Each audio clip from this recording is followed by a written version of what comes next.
चमचमीत मसालेदार ग्रेव्हीवाली ही वाटाण्याची भाजी खूप साधं आणि सोपं वाटण बनवलेलं आहे बरं का. सकाळच्या जर घाई गडबडीमध्ये ना तुम्हाला सगळं साहित्य वगैरे असं भाजून वाटण बनवायचं नसेल ना, तर ह्या व्हिडिओमध्ये मी तुम्हाला सांगितलेलं आहे की वाटण कसं बनवायचं. तर व्हिडिओ शेवटपर्यंत पहा.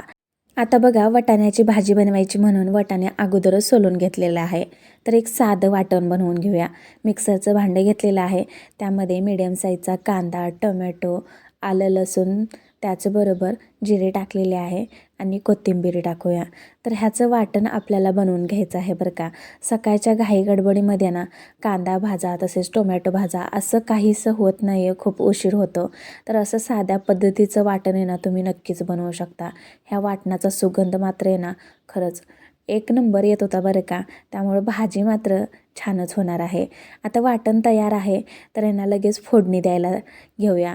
तर त्यासाठी आहे ना गॅसवरती कढई ठेवलेली आहे. 3 चमचे तेल टाकलेलं आहे आणि आता वाटण मात्र आहे ना छान असं परतून घ्यायचं आहे बरं का.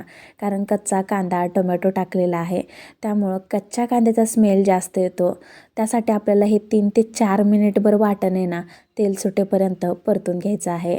आता राहिलेला मिक्सरच्या भांड्यामध्ये थोडाफार मसाला होता, तर त्यामध्ये पाणी टाकलेलं आहे आणि परत एकदा ह्यामध्ये पाणी सोडून देऊन आहे ना मस्त असं वाटण आहे ना अगदी तेल सुटेपर्यंत आणि खमंग असा वास येईपर्यंत आहे ना भाजून घेतलेला आहे.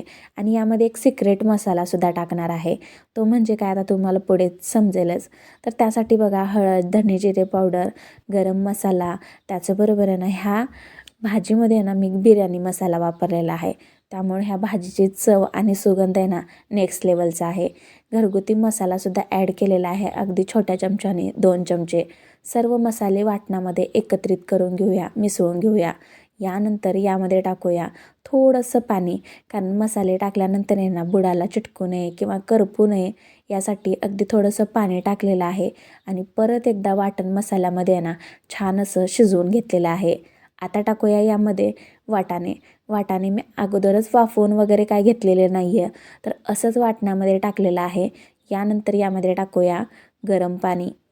आता बघा, कितीही जरी गडबड असली ना तर गरम पाणीच वापरायचं भाजीसाठी. त्याने ना भाजीची चव अधिक खुलते आणि तर्रीसुद्धा खूप छान येते. खायला खमंग लागतात भाज्या, अधिक रुचकर लागतात.